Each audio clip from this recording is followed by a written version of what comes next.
Hello Africa, welcome to Investments for Impact, a Villgro Africa podcast. In this season, we're focused on the topic of fundraising. Welcome to our 6th episode, where we zoom out on our previous discussions and ask what investors are generally looking for. Thank you for joining us. Welcome guys. Thank you for making time to be with us today. And I'd just like us to get started with some introductions. So ladies first, Loise, tell us a bit about yourself. Thank you so much. So my name is Loise. I am an investment professional. My background has been in finance. I have been fortunate enough to work in Kenya's capital markets at the very onset of my career. I have worked with two of the, I think, oldest investment banks in Kenya for about 10 years or so. I later transitioned to impact lending some time back. And I really loved working with entrepreneurs, being immersed in their businesses. And later I transitioned to where I am currently. I am working for a technology venture studio called Adanian Labs. We invest and incubate, accelerate early stage tech businesses. And I love it. Thank you very much. Steve, over to you. And as you introduce yourself, Steve, because I know you as a team member at Villgro Africa, maybe you could tell us a bit more about Villgro as an investor. And I ask that because people are more familiar with Villgro as an incubator. Sure. So talk to us a bit about your work from the investment side at Villgro. Yeah, thank you so much for having us, Moses, and also with Loise. We've known each other for quite some time, so I feel in good company. I'm Steve Njenga, actually a professional in fundraising, investor relations, investor management, and also corporate finance. Because it's good to say that I started off actually my career as an internal auditor in actually one of the biggest FMCGs in the East African region, not just in Kenya. I'm sure you all know Superloaf. Then I transitioned within the same group in corporate finance. Started off, I actually grew through the ranks, from accountant, chief accountant, all the way to CFO. Nice. But then I wanted to pursue interesting things. And sorry for accountants who will be watching this. I found it boring for me.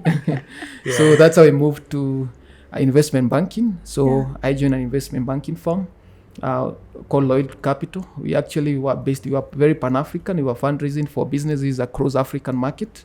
We were sector agnostic. And that's how I was able to understand the market in terms of fundraising, interactions with investors, whether DFIs, the buy and the sell side, be it entrepreneurs and also investors who have interest in this market. And it was a good exposure also to understand the challenges that the businesses are facing in this market. And interestingly, that's what transitioned me to Villgro Africa, which is a different ball game for me, because coming from mature businesses now to startups, really it was a mind shift for me because the approach is different and even the challenges are unique for the startups. And at Villgro Africa, I'm the transactional investment lead. So in this case, I work closely with startups in terms of fundraising, preparing them for investment, the whole hand-holding, and again also in terms of partnerships, building partnerships both locally, continental-wise, and even globally. And so to speak, as Moses mentioned about Villgro Africa, I'm sure most people think Villgro actually is an incubator, but I think we're actually one of the most active investors in the healthcare space. And I would say our sweet spot is medtech, health tech, and also biotech. Very early stage businesses. Actually, I think we are the only, again, we pride ourselves to call ourselves the fast money in. I'm sure Loise would ask, what does that mean? Yeah, fast money in means we come very early stage and we do two things to a business. We de-risk and then we increase the investor confidence for those two early stage business. So we do anything 20,000 to 100,000 ticket sizes. And again, also we introduce these investors downstream to downstream investors, ensuring that they are ready for investment. Even if they are needing follow-on funding, we also come in handy to introduce them. But more importantly, beyond the capacity building, we also investors. And I think startups which are watching, you are ready to apply to us, and you can actually even go through to our website, because ideally that's what also we do to the African market. So Moses, and there is something else you want me to add on that? No, thank you. That's a great introduction. We have a powerhouse. Yeah, thank you. Yeah. So to get us started, I'd just like us to, for both of you, just give us an overview. What is it that investors consider typically when they are evaluating opportunities? I think I'll go first. As I mentioned earlier, I've had the opportunity to work from both the credit investment side and also the equity investment side. And what we typically look at Adanian Lab, being also early stage, as Villgro, would be, number one, the business model has to make sense. The business has to be scalable across different, geographies. It cannot be solving a specific solution just for a small community or so. And then it has to be commercially viable. At the end of the day, the investors want to make a return on their investments. And of course, it has to have an impact angle. So when we do our call for startups, that is the criteria that we use to just narrow down to some of the businesses that we'd just look at. Excellent. Just before Steve comes in, could you just speak a bit to that impact angle? What do you mean exactly? So for us, impact has to do a lot with job creation potential. It has to do with solving challenges. So it could be environmental impact. I've already mentioned the social impact. It could be to change their lives by making business processes more efficient. That will help businesses to save costs, increase their profit margins. So there has to be some sort of impact potential to that we're looking at. Thank you. Over to you, Steve. What's your take? Yeah, thanks. When Loise was talking about impact, I almost thought she's referring to Villgro because impact aspect is very key. We look at the impact metrics. But more to that, I'll speak on two things, the problem and of course also the issue of the team. Because and that's one area that people normally overlook when they are building startups. Because there's one risk that most startups have, especially in this market, we call it key man risk. You find it's a one-man show. It's like one team. There's no delegation of roles. There's no clear cut. You can't know who is in charge of marketing, who is in charge of operations. Even the founder, there's no a co-founder, because that's where you bring diversity in terms of skill sets, in terms of competencies. And again, also, you cannot scale if you don't have the right people. And if you are speaking of early stage, we don't expect you to have a CFO, but at least have an accountant or have someone who's doing your books. Or in a need basis, maybe you can even outsource certain services like even a legal. But again, we need to understand the structure. We need to understand how you're playing that at that level, how you're playing that game. And again, also when you speak of problem, you find most people are pitching or they come to us as investors, and yet you have not defined your problem statement. Have you actually talked to your customers and identified that this is actually a problem? And that's what now speaks to the solution. I'm offering this solution because I've identified this problem in the market. And now the solution, as Loise was saying, that's now what speaks to the business model. Because again, the business model definitely solves the solution now that you identified out of the problem. So those are some of the key areas. And again, also go-to-market strategies. Because again, if you've not defined your market size, then we don't expect you even to have known your go-to-market strategy. So go-to-market strategies could either be partnerships, could either be even platforms. Maybe you're using a tech platform or a SaaS platform. What kind of strategies are you using to be able to bring this down? Say you're targeting the BOP, how are you touching them? What kind of strategies are you bringing on board from your model, revenue modeling or business modeling perspective to be able to capture this market? So I'll highlight some of those challenges, but I can still add down the line, Moses. Thank you, Steve. So you alluded to the idea of risk. And I'm curious to find out, given that startups in general are risky, how do you perceive risk? What kinds of risks do you look at before you invest, and how do you perceive them? Starting with you, Loise. So for me, what I would say is that risk is there. We cannot run away from risks. It is how risk is managed that makes a difference. So there are common types of risks that businesses will face. For example, compliance risk, you have to make sure that, you're in line with whatever regulation you need to adhere to. There's operational risk that comes from the type of people you employ. If you're in certain sectors like lending, there could be risk of credit default. So there are very many different types of risks. What I would say for investors, what they would look at is basically the mitigation and the things that you have put in place, processes, structures, and plans even. That will help you to manage these risks. Remember when COVID came and nobody expected it. Yeah. So businesses that had put some kind of credit cushion, we saw that they were able to survive longer, and they were able to access this credit that was coming to just cushion businesses that had just made it or were just hanging on beyond COVID. So it means that those businesses did not have to shut down. But businesses that didn't foresee that, did not plan for that, or didn't have any kind of plan, we saw them mostly shutting down. So for me, what I would say is that for investors, what would be key is to even see or meet a business that has thought. Let's even just start at thinking of how you can identify the risks that your business faces and how you can mitigate the same. Thank you.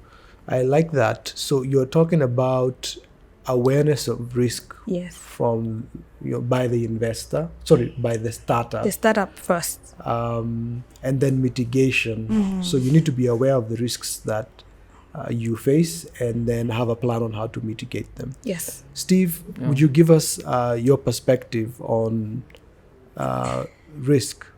Yeah, thank you so much. And Loise has really covered a lot on that space. And risk is actually a major aspect in when you're speaking of investor-investee relationship, because if you don't mitigate the risk, then down the road it's going to hurt you as an investor, and it may come at a point you've already injected a lot of your resources. And another, I know I mentioned of key man risk earlier on in the conversation, but sometimes you even find some internal risk, like how even you've structured your, like now from a team perspective, you find like reporting, there is no proper reporting structures in the business. Like an investor cannot be able to know what is the actual position of the business as we speak. Like you cannot even be able to state your metrics as we speak, what has been your revenue generation, what are actually even in terms of onboarding customers, what are the numbers.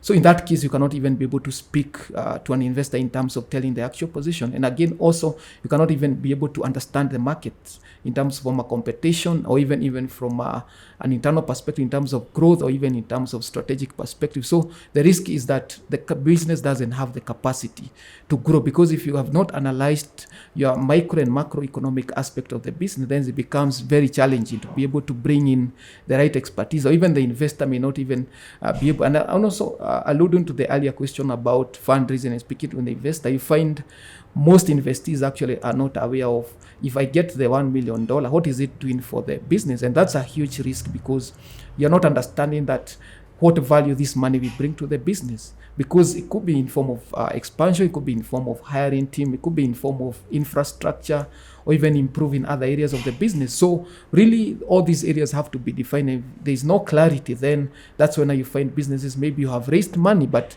then again down the road you're still struggling, because even from a liquidity prudence in terms of financial management, as I finalize on that topic, you find that's a major risk, because you find most investors don't have, or most early stage founders are not actually entrepreneurs. Maybe you are just an innovator, and that's where now also Villgro is very keen on it, building the capacity, ensuring that these people have the business mindset.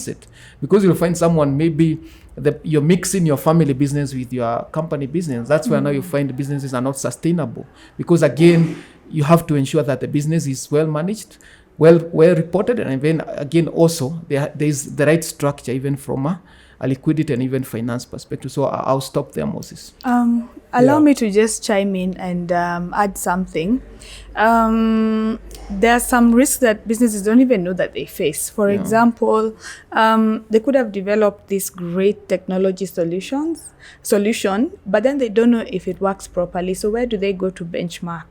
How do you know? Of course, when you do your proof of concept testing, there are certain things that you're looking for, but then how would you know if it's up to industry standard? So what we have developed at Adanian Lab is a very unique venture building model where we cover all the functions of the business. So we're starting at the technology itself.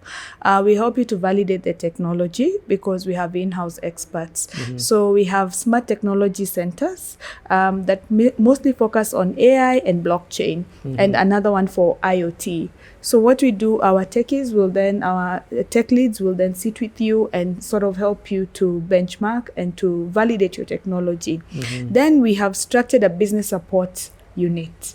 So this comprises of someone in legal, someone in marketing, myself, I'm in investments, and even our CEOs will come in and handhold you. Our CEO of Adanian Lab will have sessions with them, we'll talk to them about that business mentality, we'll coach them. So what would investors typically look at? So how should you carry yourself? So what are the common things that you need to record when you're doing your proof of concept?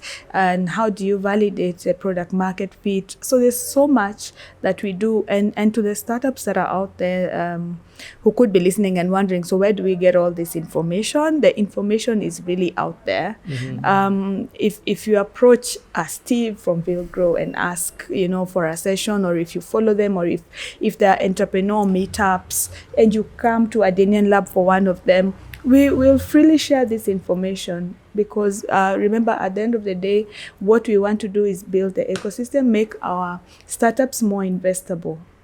Thank you. Yeah. Now, shifting gears a bit to teams, I'd like you, Loise, to speak a bit about what do you look for in the entrepreneurial team, and also tell us a bit about what you would consider red flags as far as team is concerned. That's really interesting because you see, dealing with people is not always straightforward. With some people, what you see is not what you get, and it needs a very, very pragmatic approach when you're dealing with people, staff, entrepreneurs. So for me, I think an ideal founder would be a leader. Someone, first of all, who has a background in whatever solution that they're building. Well, we've seen others who don't have a specific background, maybe in medicine, and they're building like a health solution, but it has to be some passion. You have to have some basic knowledge. It doesn't have to be taught in university. It could be your own research. It could be your own interests. So there's that. There has to be strong leadership characteristics, such that it's someone who can manage people, is level-headed, you understand, can manage situations in a calm way, will calm down other team members, because there will be times where everything is now going and then we can't have you join the others in the panic. You have to be the voice of reason to calm your team members down. So in short, what I'm saying is strong leadership attributes have to be there, and you have to definitely have that qualification and experience. Okay. Yeah. Now, you've spoken a lot to leadership, and given especially for Villgro, that Villgro invests in medtech, biotech, health tech. Yeah. Would you speak a bit about the technical side? What is it you want to see from the leadership of a startup? Yeah, that's a good one, and thank you for asking that. Actually, the key thing there is adaptability, because technology keeps evolving. What was relevant 5 years ago could not be relevant today. We never had ChatGPT even actually a few months ago. Today we have access to all those kind of platforms. So are you adaptable to these technological changes? Are you even when COVID struck, most of innovators, actually those who are not adaptable enough, those who are not open to new opportunities, they were actually sort of like left stranded. But there were so many opportunities that came out of such kind of a pandemic. So your level of adaptability and even flexibility, because again, there are so many opportunities. And as well know, Moses, our incubation program is so intense. And sometimes in between the incubation program for these startups, you want to understand them and see how they're adapting to the knowledge that you are giving them, and how is it speaking to the business model, because also this speaks to the business model of the company, because you cannot tell me that what was your business model maybe 5 years ago is the same business model today, because the customer mindset is changing, the market conditions are changing, even the whole global opportunities are changing, whether you look at it from an African perspective, even from a Euro perspective, American perspective. There are so many aspects, like now inflation levels, jobs creation. So the approaches have to change. And the last point I'll speak is integrity, because as well now, as I mentioned, Villgro, we also give grants and seed capital. So we want to see also accountability for these resources, because we are not going to be following you on a day-to-day basis, like you need to do this, you need to do this. We are not there. We are not going to bring the big brother attitude here. We are just mentors. We are going to do a very high level oversight. So we want to see you not, what we call in accounting, cooking your books. We want to see accountability, that what you're reporting to us is actually what is happening, because also we want to give real-time, kind of support. You also want to give support that is actually needed for the business. But otherwise, when you inflate your numbers, we will not be able to offer you the right kind of support, whether it's access to markets, whether it's investment readiness. So really, integrity even speaks in terms of even what you're speaking to the investors, how you value your business, how you are even telling about your products. So really, to us, those are two key areas. But of course, there are others, but we can still talk about them at some point. Yeah. Thank you. So just to recap, you're talking about leadership on the one hand. Yeah. There's technical skills, but the technical skills also need to be adaptable skills. Exactly. Because we are in a rapidly changing environment. Yeah. Yes. And on top of that, we probably don't speak about this as often as we should. Yeah. Integrity. Exactly. Yeah, because this is other people's money that you're going to be taking in. Precisely. And you must be the kind of person who can account for it. Yeah. Exactly. Now, talking about money, we're talking about early stage businesses. How do you, as investors, look at financial performance? How do you evaluate, on the one hand, the businesses without much in terms of a track record? How do you assess the potential for growth as far as revenues are concerned?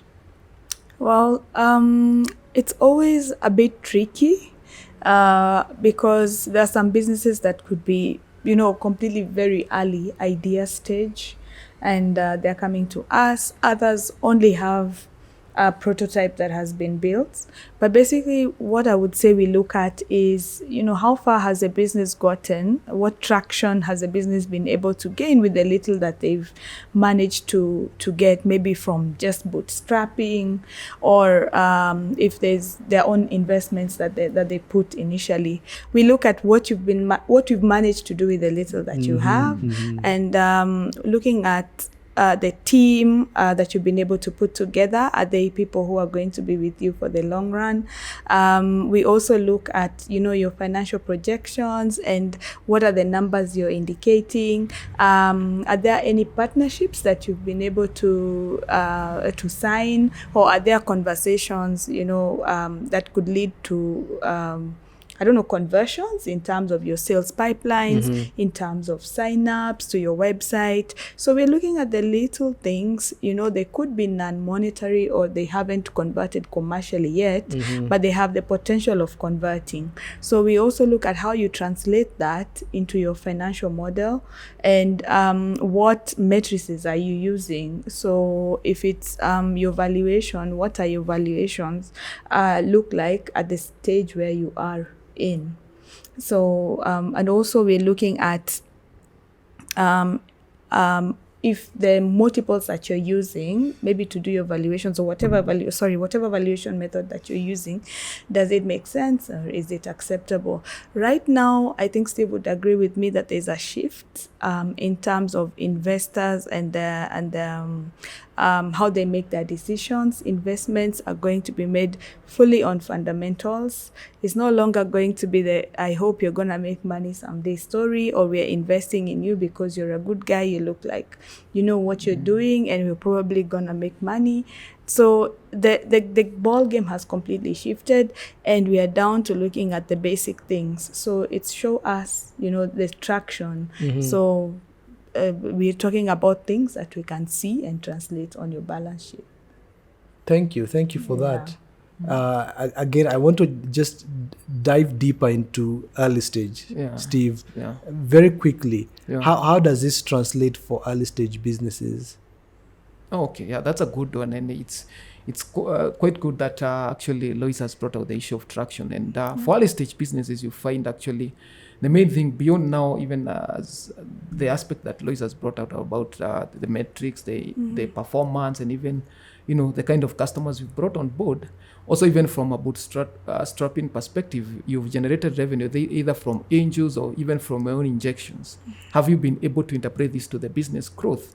Because you find someone has raised maybe an angel investor has brought in $100,000, but then these numbers or this kind of revenue this kind of fundraise, how has it brought growth to the business? How has it brought in terms of expansion, market growth, even growth in terms of if you're producing, like if you're in medtech or in other manufacturing kind of setup, what has it brought in terms from a production perspective? So really want to see the numbers, want to see how this has interpreted into market opportunities for you. So not just about the financial performance, but also the other performances that have been interpreted out of the money that you've generated from the market. So really, those are some of the areas that, Thank you. So moving on, what would you say, Loise, are the common mistakes that you see entrepreneurs make when engaging with investors? I think it's a lack of preparedness, if we might say. So, as you know, anywhere you go, know your audience should seem obvious, right? It should seem like the most natural thing to do, but it's actually not. So we have seen startups pitching to the wrong investors, which is number one, a waste of your time, and also the investor's time, to be quite honest. And then number two, it's not knowing what to say, when to say it. So there's a certain flow of key information that an investor would be looking at. So they could be underrepresenting themselves by leaving out some of this key information. For example, when they're asked about the market size, they have to have done their research to understand the market where they're operating in and the potential for growth in that market. They also have to understand other various things to do with the business model. Some people might not even be very sure of the revenue model. Some people miss out key things as, competitors and who they are and how they may be planning on being competitive or doing competition, or at least being at par, or So it's basically underrepresentation, and this is a great disservice to them, because if I came to you, Moses, and I am able to articulate myself well and tell you this is my problem, I clearly understand it, this is a solution, and this is how we plan on making money, and these are some of the people that you can compare us to, and this is where we are going with this, and this is how we're going to raise money, this is a team that is going to deliver this, then you'd be like, oh, okay, maybe we might want to take this to the next stage, compared to someone who is coming in and they could be knowing their stuff, to be real honest, and we don't want to keep it too scripted also at the same time, but let's just call it what it is. You need to be able to cover the basics when you're talking to an investor, so that you're able to make sure that they understand everything. Well, sure, I think some investors have that grace. They understand that, we are all human. We all have different backgrounds, and we might not be able to articulate ourselves in the right way. So I guess it all depends with also the type of investor that sits in front of you. See what you think. Yeah, that's no, the challenge I'm facing here most is sharing a platform with someone you share a background. They eat into your points. I'll speak quickly on three things. First is, people also, as I mentioned, speaking to the wrong investor. Because as you pitch to the investor, do you understand maybe even your product is not fitting for that particular investor? So you need to do a background check on the investor and understand that I'm speaking to the right set of investors. As you've seen even applications in our website, people applying, and they're in agri-tech, some even in other areas, even education. So really, I think that's one area that founders need to understand. Don't show that level, because I feel sometimes, sorry to say so, it's more of desperation. You want to throw so many balls to the wall and maybe hope that one is going to stick, but that really does not work. Another area I'm going to, I know that has missed most, and I think that's also actually part of my area at Villgro Africa, is investor readiness. You find most early stage businesses are going to pitch to the market, but they are not investor ready. You don't have the right documentation, even don't have the language. Because investor, there's a language, and as much as anybody can fundraise, but then again, investor expect you to speak on all these metrics we are talking about. What is your problem? What is your competitive angle, or your competitive edge, your unique differentiator, or your value proposition in the market, or even have you defined your market? All these you need to have them on top of your mind, because also investor is speaking to so many people, and you don't expect you to be the only person pitching. And the last one I'll speak about is the opportunity. Most people pitch and ask the investor that I want $1 million or $500,000 or $10,000, but what is in it for me as an investor? Say put $10,000 into the market. What will this talk about? Will it increase your market potential? Will it increase your growth in terms of numbers? And this will mean me as an investor in 5 years from now, maybe it will have grown to 5x or 10x. So really, it's good also to put yourself in the eyes or in the shoes of the investor and see what would attract them to the business. And then you speak that language. Yeah. Okay. That's very interesting responses from you guys. So what I hear you saying is that do your homework. Know who you're going to talk to. There's no shortcuts to doing your own homework. But then also there's a certain language that investors speak.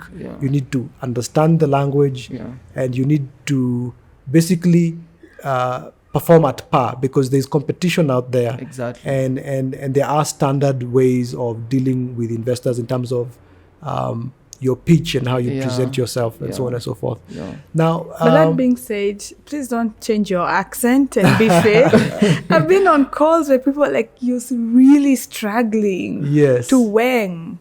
Yes, I mean, like just that. try and be yourself. Yes, as long as you have the content, don't mind about the rest. I like that. But is it about maybe the school someone? Be yourself. Most likely. Be yourself. Just be yourself. Yes, there are standards. There are certain expectations out there. Yeah. But do definitely be yourself. Sure. Yeah. Okay. Now I want us to shift to a scary subject: diligence. This is an area that scares startups, because you're going to dig in.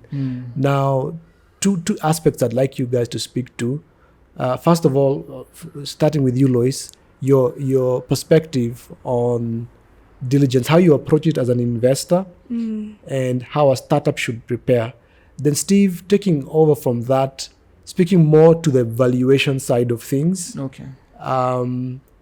How do you approach the subject of valuation from an investor perspective? Okay. So starting with you, Loise. Okay. So when you're doing the due diligence, is basically just confirming that, what you presented, the flowery picture during the pitch days and getting to know each other, that is actually true.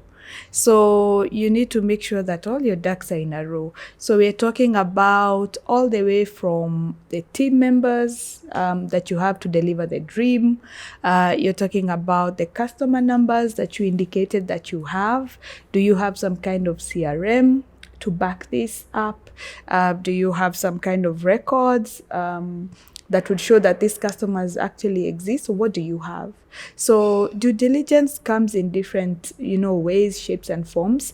But basically, I can talk about just the customer CRM about the business model, validating the customers. There's financial due diligence where they're validating, do you actually keep your records? If you do keep your records, then show us what you have been doing for the last, I don't know, however long period of time. And from that, let us see how that actually translates to revenues, number one, and then bottom line, the profits.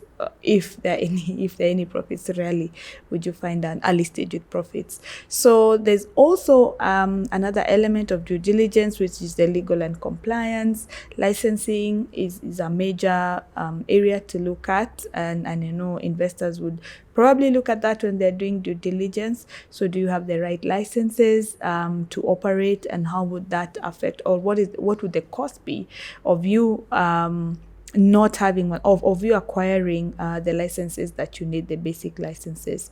So if you're taking an approach on due diligence, I know it's also a challenge on the investor side, especially if it's investors who do not have a local footprint, getting to understand, so how will they exactly come to the ground and validate that, Loise's startup actually has 1 million customers if they don't have actual presence on the ground, and to validate that.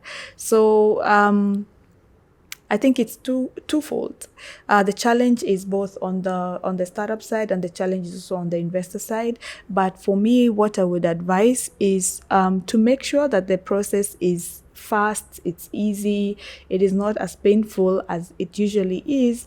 It's for the startups to already know at the back of their mind, and this is part of investor readiness that Steve was talking about, to have some basic things in order. So to have records of their customers, to have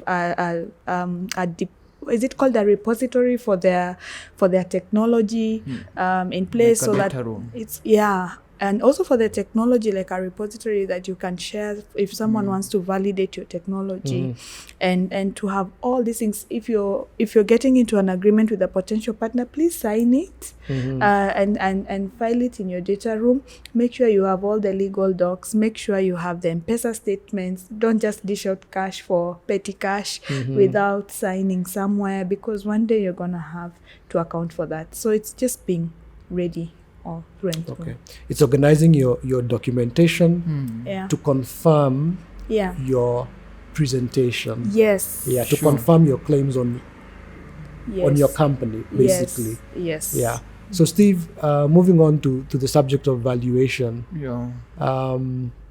What's your approach to valuation, and what are some of the concerns that you come across when companies present what they feel is their own value? Yeah, thank you so much. Just a quick comment. I know Loise has handled a very weighty matter. Most startups want to fundraise. They enjoy fundraising, but they fear.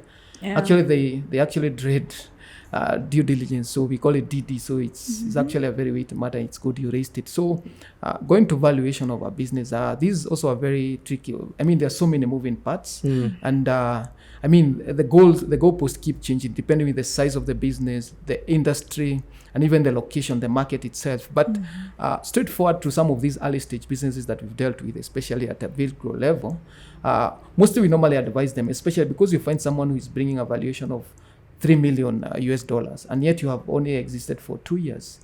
Then maybe even your revenues have not even, on a yearly perspective, are not even hit 300,000 or even 200,000 mark. So you find when you ask some of these early stage investors, what is your basis for this valuation? Maybe someone will tell you, probably I expect to fundraise 10 million, so I know the business is able to grow. But again, there has to be a basis for that valuation. And some of the approaches, sometimes you can even use, your multiples, especially now if in the industry that, especially like the healthcare industry, you can go and do your research and industry analysis for 3 or 4 companies within your space, or even within your category, and see whether from an EBITDA or even from a price earnings issue, the profitability ratios, and see what the industry is detecting. Then that should define your valuation in terms of projecting your growth. Say if you're in the, let's say the medtech, you are developing tangible assets, then there you can even use like the cost approach. how much have you injected in this business? Say you're bringing another investor on board, say an angel investor. I've already injected in terms of cost. I bought this equipment. I've spent this much in terms of developing and any other cost. Although, again, as I said, there is no right or wrong valuation method. It's all about your interpretation in the market, because also all these valuation methods are subject to changes like inflation. Like now, when you're talking also discounted cash flows. Also, it's another aspect that we guide our businesses to use for valuation. You find someone already has revenues, but you cannot be able to project your growth. So that's where we come in handy and guide you to put this in place in form of projections, how your cash flow is looking like 5 years from now. Then there we discount those cash flows and we're able to see the present value of that company within the current performance. Of course, there we have to put all these other macroeconomic factors that affect that business. So really, for me, the valuation method does not matter, but your basis of valuing that business is really key. And also to look at where the business is heading, and also to incorporate other factors like your market size, or you expecting to grow. Like now, if your business is not scalable within a certain industry, then really, within a certain market, say beyond Kenya, maybe that model cannot be sustainable, say in a place like Nigeria or even in Uganda next door. So really, those are the factors you need to look at, or even how the customers are accepting that. For instance, even in our portfolio companies, you've seen a company that's come in incubation within 6 months. The traction is huge. The revenue has grown 3x. Another one has spent even 2 years in the market and revenue is maybe at still not grown as much. So really, those factors affect the valuation aspect of the business. So that's how we look at it. Yeah, maybe backtracking a bit to the question of market size. Yeah. It's said that a lot of our markets here in Africa are too small. If you could maybe comment on the role of the market as far as your decision to invest is concerned, and the startup as far as scaling potential is concerned. So I would somewhat disagree with the fact that the African market is small. Africa has the largest growing population, and it has some of the economies that are growing the fastest rate right now in the world. So that means that people are able to consume. It depends with what product that you're putting out there. So if it's something that is maybe needed on the day-to-day, for example, a health solution, it could be like an agri solution, things that we interact with every day, then I would say that the market is there. The market is there for our startups, and there's space and room for growth for startups that are in these spaces. So looking at challenges, immediate challenges that face Africa and Africans, and the type of innovations that are coming up, coupled with the infrastructural developments right now that we are seeing all across Africa, I would say that market is growing and is ripe. We're actually seeing a lot of investors divesting from other continents and coming and focusing in Africa. So back to your question of what we think about from an investor's perspective about the market size. I think I would then throw it back to the startup and have them define the market size in a way that makes sense. So if you're looking at a certain area that has a certain population, or if your product is targeting youth, if your product is targeting women, so what have you been able to do, or what have other companies been able to do in that space, and what fraction of that market are you looking to see? So it really depends with how you're packaging it so that it can make sense. Thank you. Moving on, I'm curious to hear, how do you as investors balance, on the one hand, the potential for returns versus risk? Yeah, so on the one hand, you want to get the most out of your money. On the other hand, you want to be cautious not to lose your money. So how do you play that balance? Maybe I can say something on that, and also Loise can add to it. I think one area is for investor also first to be clear on your sectors, because you find maybe an investor is quite aggressive in terms of your return on investment, your ROI. Maybe you're looking at 5x in 3 years. So you need to know the kind of businesses you're looking for, because the market has all sorts of products. So really, as you go to the market to speak to the investees, don't just accept a startup for the sake of it. Ensure that this startup has the growth opportunity in line with your appetite, because the appetite has to match with the growth of the company. Otherwise, you'll find there's a mismatch, and that's when most investors get frustrated, because again, some of these startups, especially when the model cannot be able to be replicated in other markets, and then maybe the investor would want to grow even from a regional perspective beyond the local perspective. So really, you have to, as you sit with these startups, you ensure that they fit your criteria, they fit your appetite, and even in terms of the market reach. Do they reach the kind of market are you looking at? So that would be my first approach to it. And I don't know, Loise, what you think about that? Yeah, okay. So for me, two things. I would say it is getting it right from the very beginning. So also echoing what Steve has said is, but now from the investor side, it's the selection. Okay, so how prudent is your selection process, and how well will you, what measures are you putting in place to make sure you choose right first? Another thing that I would say is, following just industry echoes, industry trends, what's happening. We know that right now there's a lot of attention in AI and smart technologies, and we know potentially that could be the next big area where we're going to see a lot of investments going, a lot of innovative solutions going, a lot of firsts happening around Africa. There's a lot of conversations about climate and climate tech, agri-tech, as I had mentioned earlier, about our immediate, problems or immediate opportunities that are surrounding the ecosystem, and what is being built currently that is going to be supporting that. For example, we are seeing Africa transforming into a hub for developing tech talent. We are seeing a lot of organizations, and Adanian Lab is one of them, under the AI Center of Excellence and the Africa Blockchain Center, developing tech capacity that are going to be working to build solutions and to build businesses that are solving problems using smart technologies all across Africa. So I would say it's basically just following the industry echoes and just getting it right from the first instance. Okay, so in line with that, how do you avoid bias at the same time? Because focusing on high growth industries and sectors so that you can achieve the kind of returns that you want, it makes a lot of sense. But there is some bias that plays out. And one of the biases that we are aware of is that women get less funding. Women-run startups get less funding than men.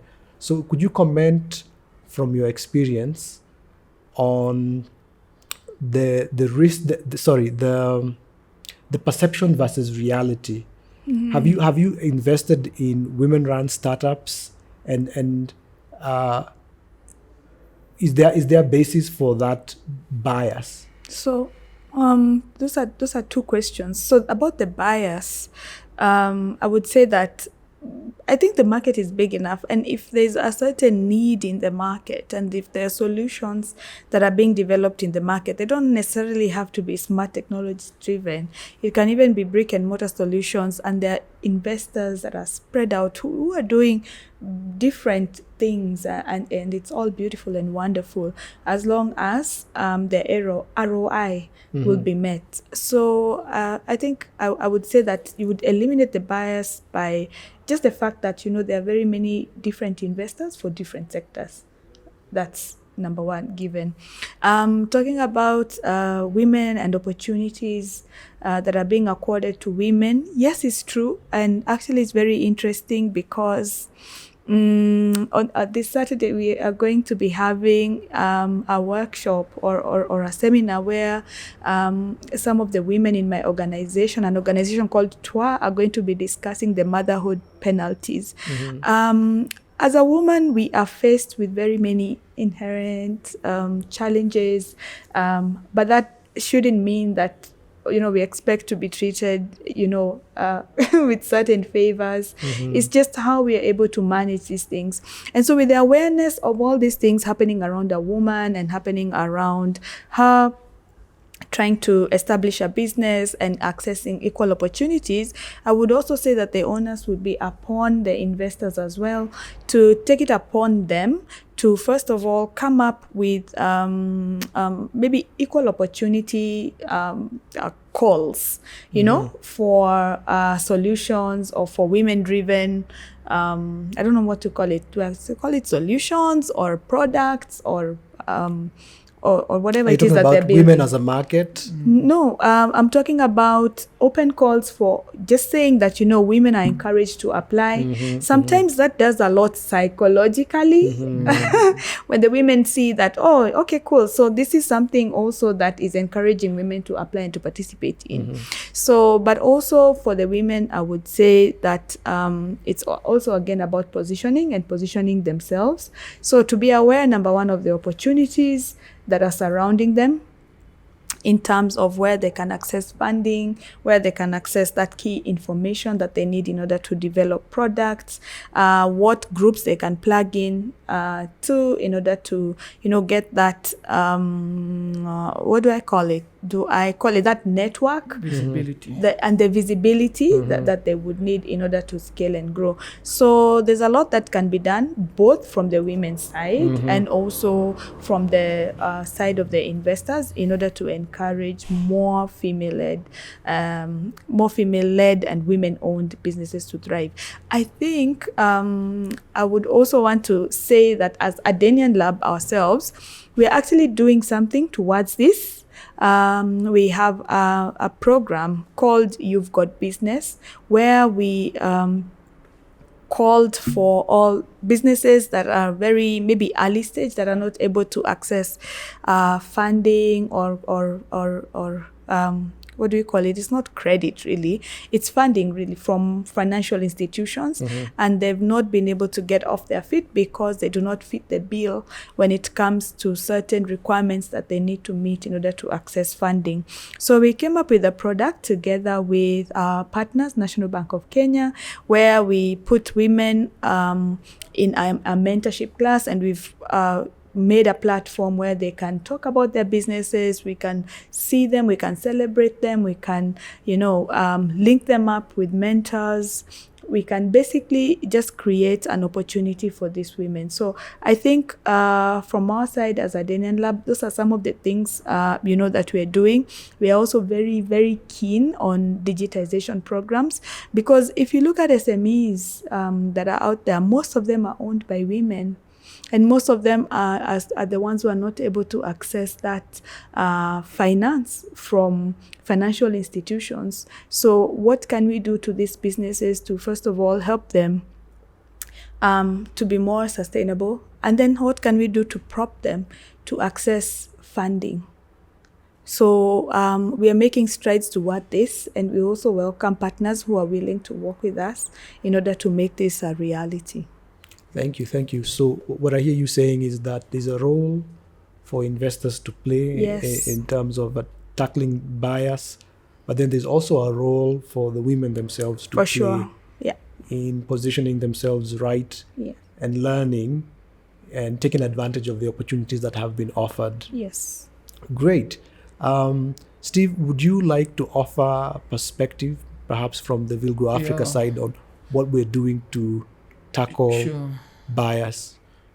Because the bias is there, to be honest, but again, also as Loise said, is a misconception, because women are doing exciting things out there. You've seen them innovate, you've seen them grow businesses even up to the unicorn level, not just from an African perspective, even from a global perspective. And I think one of the areas we've really perfected in terms of focusing on that is on that aspect of female-led businesses. And we've had calls. I think the last one was Genderlens and Gender Smart, right? In the sense that the upstream, it's led by a woman, and then downstream, it's also serving ladies or female. It's a product that is, the uptake is focused largely on the women aspect of the population. So really, that's and very interesting to see the kind of uptake we got, the kind of calls that have been there. And it's interesting also, the other day I was just reading an article by one of my friends, actually, someone very active in the ecosystem. She's called Eunice Ajim. She actually was so discouraged to start her VC firm as a woman. And that was close to maybe 2 years ago. And she went ahead and against all odds and set up her own VC firms. And as we speak right now, she's actually very active in the active markets. Originally, she's from Cameroon, but in terms of now the global reach, she's now all over the world, funding companies, doing all those kind of support. So really, women are doing great things, and I think I would encourage them again, as Loise said, let them come out. We need success stories to be told. We also need firms like now as Villgro to come out and say, yes, we have this call. This is the uptake. This is the kind of impact metrics these women-led companies have done, and these are the success stories. Then that's how it will, go down now to the BOP, and people are going to get encouraged, and you'll see now even young ladies in universities coming out with innovative ideas and get motivated and even be able to plug into these networks, and then we can create now a conveyor belt. These ladies who have been successful, now they can create opportunities for mentorship programs, and I'm proud to hear we already have, and then we can have a complete network that can spread all over the world. So yeah, I'm impressed to hear a lot is happening. Yeah. Thank you. Actually, to our viewers, please check out You've Got Business on YouTube. Wonderful. Yeah. So as we conclude, I'd just like you to share with us some examples of companies that you've worked with that you would say have been successful in engaging with you as investors, and actually in raising capital and in translating that into impact. Okay, so from my side, I would talk about Afya Record as one of the solutions that was built by Adanian Lab. Actually, it came up from a problem that we identified, that was the lack of portability of health records. And what we did, our founders developed a thesis, and they actually built business support structures around it. So we built a platform that was it was built in Kenya by our own developers, which is something that most people do not actually believe because it's very technologically advanced. So it is a smart technology solution that is solving for the portability of health data. So using electronic health management system. So far we have presence in Kenya and Nigeria, and soon entering other countries.